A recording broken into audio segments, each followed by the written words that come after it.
able to end night flight early and begin reading the second legend then. Soren blinked. The young'un was not used to being king. He need not ask such a question. He could decide the matter himself. Soren gave a barely perceptible nod. Coryn immediately sensed that it was his decision, and yet he knew that the band would always turn to Soren, who had been their leader for so long. Though he might be king, Coryn wanted to do nothing that could be judged as a lack of respect for Soren. Yet at the same time, he himself must be king, must lead. It was a difficult line to fly. Yes, we shall end early, and Soren will meet with you first to tell you what we learned in the first legend, before we read the second.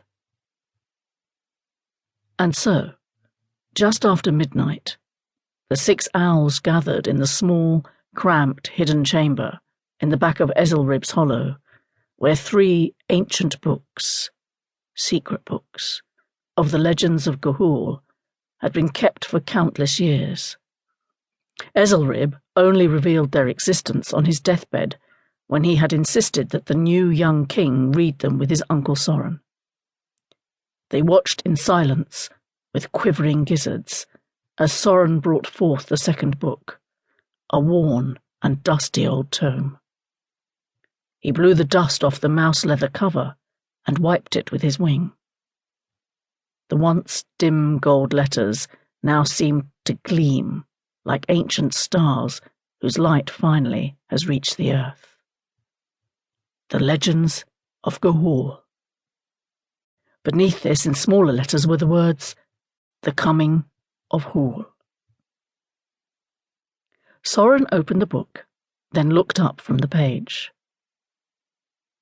Before I begin, I should tell you that neither Coryn nor myself is sure who wrote this second volume of the legends.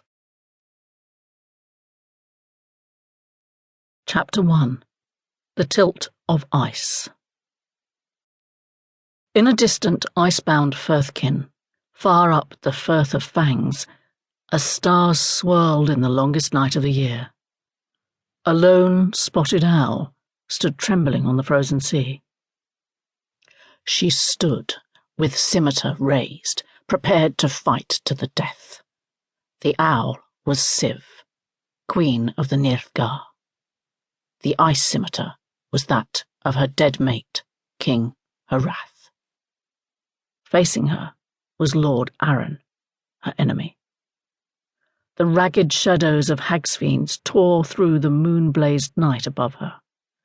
She had been brought to ground by them, but she had escaped their dreadful fingrot, the peculiar, searing yellow light that streamed from their eyes.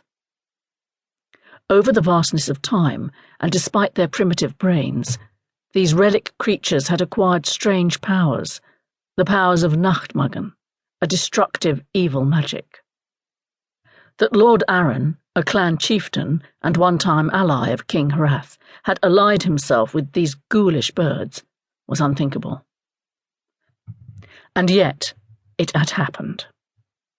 Siv was fully prepared to die, but if she had to die, she would die fighting.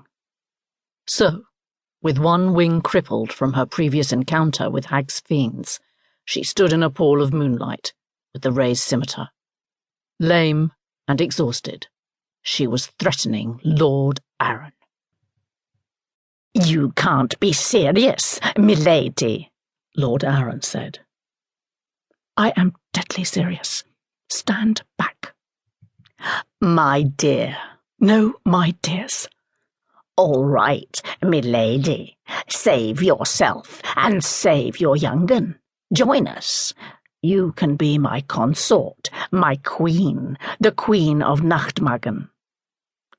"I am already a queen, queen of the Nirthgar.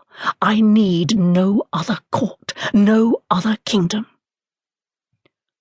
Lord Arryn stepped forward on the ice and swept a ragged wing toward the half-dozen hagsfiends, who were now closing in on her from above. "But this is your court." "Never!" And in her gizzard at that second, Siv